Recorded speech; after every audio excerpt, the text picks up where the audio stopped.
Howdy, gang, and welcome once again to the Duct Tape Studios. I'm Jeff McAleer, your host, here at the Gaming Gang channel. Thanks for joining me once again. Before I jump on into today's first look, I do want to mention if you enjoy the Gaming Gang and would like to support the outlet, you can do so in a few ways. First, by utilizing our affiliate links to the One Bookshelf sites, such as DriveThruRPG. And to do so, simply visit thegaminggang.com, click on one of our banner ads, and that way, if you happen to make a purchase, I get a small portion of that sale.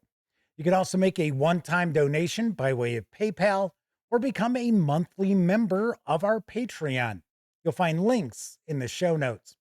Also, in those show notes, you're going to find an invite link to our Discord server. That's right, it's absolutely free to sign up.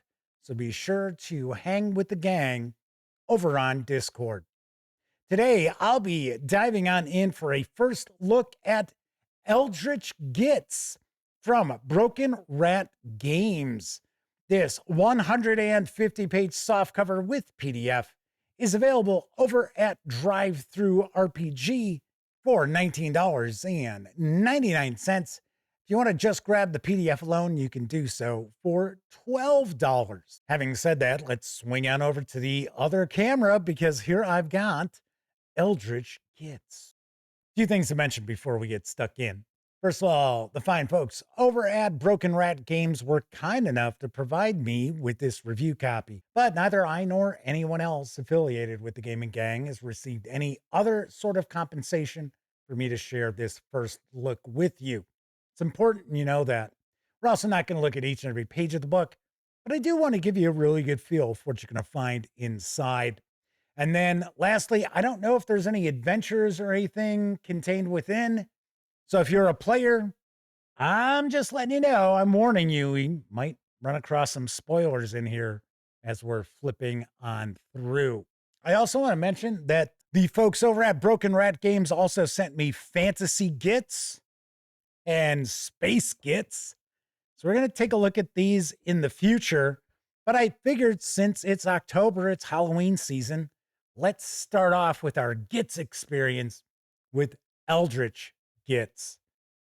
And I see there's nothing on the back, so let's dive right on in. Here's our credits page. My understanding is this is a Cthulhu Mythos role-playing game, but the player characters are gangsters.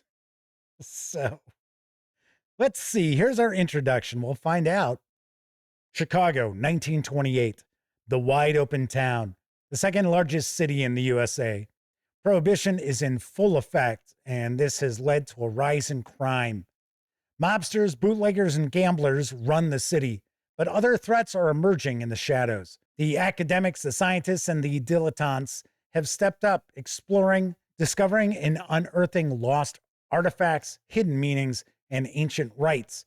But this sometimes is not enough. You and your gang have been avoiding the law, the mobsters, and an actual legal profession for years. You have fingers in many pies, and you see the cosmic threat as an opportunity. Your connections have seen a rise in the cost of old books, primitive carvings, and the hiring of those willing to do anything for $1. Let Capone have the streets. You and your gang, I guess it's supposed to be, are getting into the Eldritch horror racket. That is where the money is. One thing I will mention right off the bat, I do notice some misspellings here and some typos. Not a huge deal, but I just notice that right off the bat. So you are part of an enterprise, not exactly legal, but you make a decent wage out of it. You can afford the night out in a speakeasy, listening to the latest jazz as you plan your next job or make deals with your connections. Life in the city is hard, with Capone and the G-men shooting it out, closing down joints or busting gambling and bootlegging dens. You can see an end to it all. Once again, another... That is going to be very distracting, I gotta be honest. Your gang is made up of disgraced professors, shady explorers, defrocked priests, ex-gangsters, and anyone else who is sick of working for the man. Together, you've created a crack investigative team willing to steal, forge, shoot, and lie their way to the top. Well, well, well. I got to say, this is unique. So our basics, we have a simple D20 roll under and roll over system. When resisting poisons, magic, or diseases, you will roll under your attribute. To use a skill or make an attack, you will need to equal or roll over a difficulty number or a defense class. It is that simple. How do I do that? So your Git has 6 attributes, and these will range from 9 to 18 in value. When resisting, you'll take a 20-sided die and attempt to roll a number under or equal to the attribute the GM suggests. For example, I'm going to take a guess. This might be written by someone who's not a native English speaker. Just the way some of these things are phrased are like off a little bit. Like normally we would say roll equal to or under, not roll under or equal. Just mentioning. Mary's Git has a strength of 13. A force is attempting to push Mary's Git over a precipice. The Git will attempt to resist. Mary rolls a d20 and rolls an 11, which is under her Git strength attribute total and a success. You also use attributes when attempting to use a skill. So it says, Mary's Git wishes to lift a heavy door, which the GM has given a difficulty number of 15. Their strength attribute is 13, which gives the Git a modifier of +3. Mary rolls a 20-sided die, adds 3 to the result of 12, meaning that altogether she has a total of 15 exactly, which is a success. So is that a skill? I wouldn't think that's using a skill. That's using their attribute. Using strength. All right. So it says, your attributes are key. They determine your wounds, modifiers when using skills. Okay, your resistance, how fast you move, how many actions you can take, and more. So getting your Git's attributes right is really important for the type of Git you wish to play. It says Gits also have skills. A skill will add +1 to a roll. Okay. So I got to say, a little confusing the way this is presented. Now, I, as someone who has read hundreds of RPG books, I get what they're saying here. But saying, well, you get to add this modifier to your skill, but then your skill is this, kind of throwing me off a little bit. So you can go as high as +5 on your skills. If you have just a skill, it's +1. You've got advantage and disadvantage. So I'm taking a guess it's going to be the same as most D20 games. So yes, you roll your 2 20-sided dice. If you have advantage, take the best. If you have disadvantage, you take the lesser of the two. We get some abbreviations. All right, we've got strength, dexterity, health, intelligence, insight, and charisma. So I'm going to skip some pages here because I'm not going to share a look at each and every page. So this is giving us backgrounds. Oh, I guess it's what the group owns, what the gang owns. I do like this idea of having this shady group, which they're not necessarily mobsters because they're really not looking to sell bootleg hooch or run hookers or anything like that. So we got backgrounds. We have 6 backgrounds that you can choose from. We have terms, and terms is actually length of time. So you can actually have various different additional skills, I'm guessing. It says you can have up to 4. So that would be a background of 20 years. So we've got your academic. So it looks like we've almost got a little bit of kind of a traveler mechanic to your various different aspects of your background. Yeah, so it looks like you're going to roll. Yeah, it is. It's almost exactly like Traveler. So to be an academic, you have a prerequisite. of intelligence 11. And then we've got the different number of terms. You roll a d6, and that's what you're going to get. So as an example, you're going to add a bonus to strength or health, intelligence, insight, dexterity, charisma. We've got career events. That's kind of wild. It's kind of mashing up D20 and Traveler. It's kind of cool. Criminal. Growing up in a bad neighborhood was tough, but like many of the other kids, the guys who sat outside the deli would pay well for delivering no questions asked parcels. Now you've rose up the ranks and you're one of the guys outside the deli. So dexterity or charisma 11 is a prerequisite. I'll take a guess that you probably have to roll over the specialization here in order to get these benefits for each of the terms. Huh. Of course, I'll have a review of Eldritch Gits in the not too distant future. So we've got some background specializations such as citizen, doctor, soldier. All right. Doctor, the selfless life. As a practitioner, you had a small practice handing out medicines and diagnosing illnesses and selling drugs for some extra cash. We also have field medic. You learned your skill on the battlefield, now back in civilian life. Your skills are wasted. We also have surgeon. Surgery pays well, but removing bullets from mobsters pays better. And then these our classes or archetypes? So we've got the enforcer. Whether it's your strength or talent in combat, you have always drawn the attention of those that need someone to fight, whether against an enemy in war or a rival in crime. Mob bosses have used you as a debt collector, and your country used you to bear arms for freedom. Now you have the skills and know where to fight or mob bosses to answer to. Now there is a different enemy, and you are ready to take them on. You are the gang's muscle, their trigger man, always ready to defend the others or maybe get someone to talk or just leave you alone. Always up front when there is trouble, ready to take on any threat, be with fist or firearm. So we get our starting gear and we get to roll for random character traits, but we get intimidating, misspelled, gunslinger or cool-headed. That's our starting talent. And then you get to roll a random character trait. So as an example, 4 on a d6 is happily breaks someone's legs, but never hurts animals. So we also have derived attributes like wounds, defense, initiative, movement, encumbrance, sanity, power, luck. So luck points can be used to re-roll a fail and a +2 bonus to a roll or add plus d6 to damage.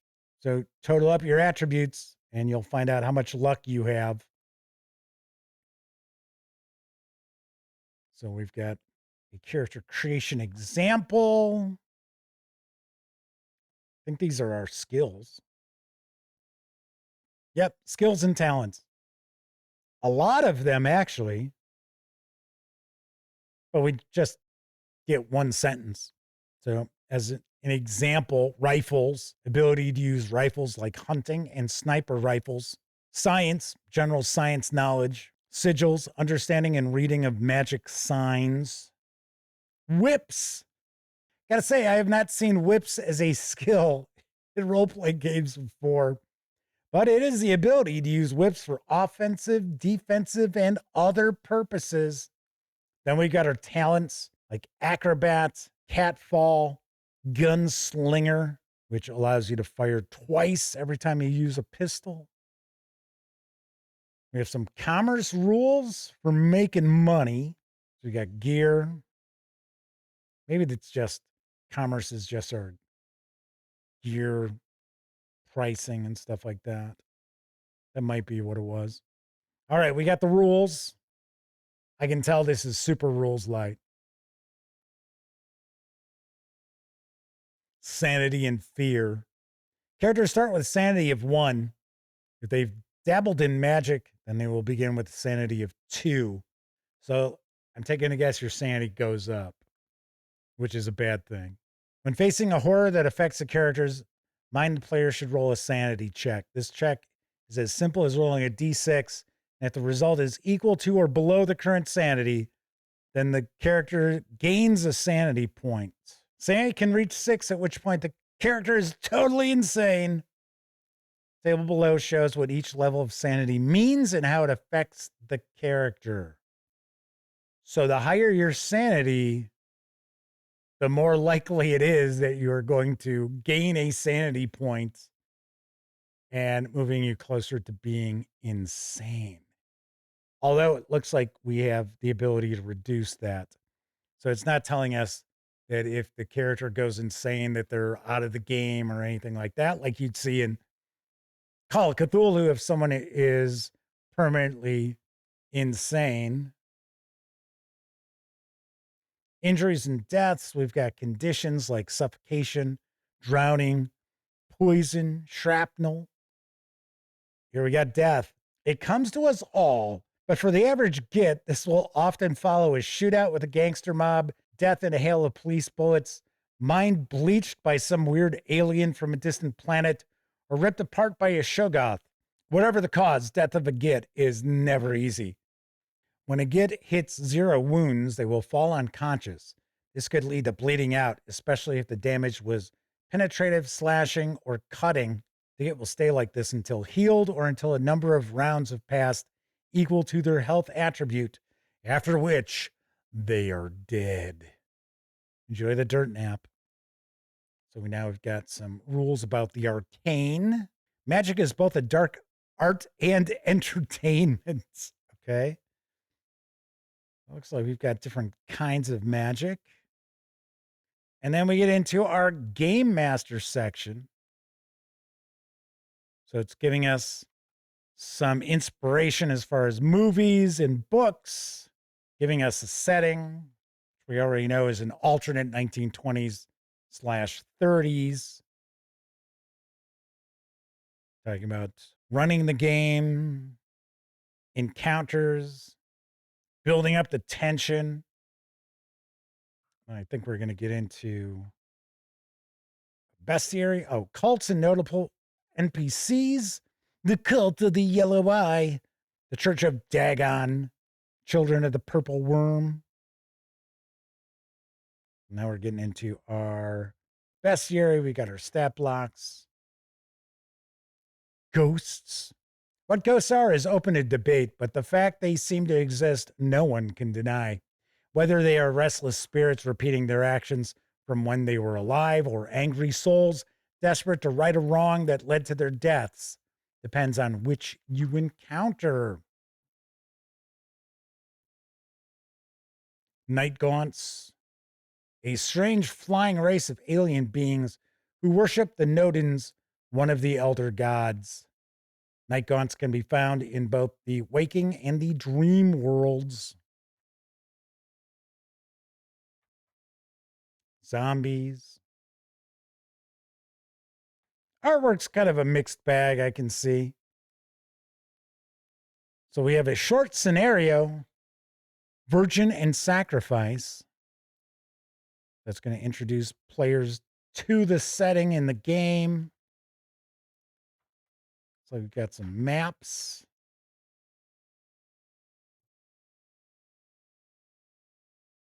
All right. And that is how we will wrap up. No index. All right. So that is a peek inside Eldritch Gits from Broken Rat Games. I will have a review of Eldritch Gits. Once again, this is available by way of DriveThruRPG. If you want to score the softcover plus PDF, you can do so for $19.99. If you want to grab just the PDF, you can do so for $12. All right. That is it for this time out. If you liked the video, by all means, please give it a quick thumbs up.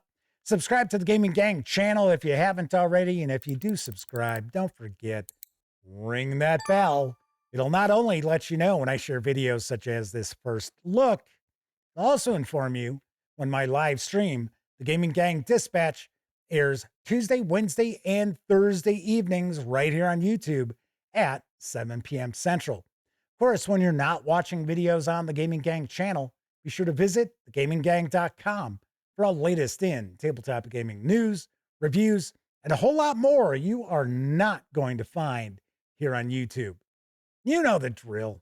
Get your geek on at thegaminggang.com.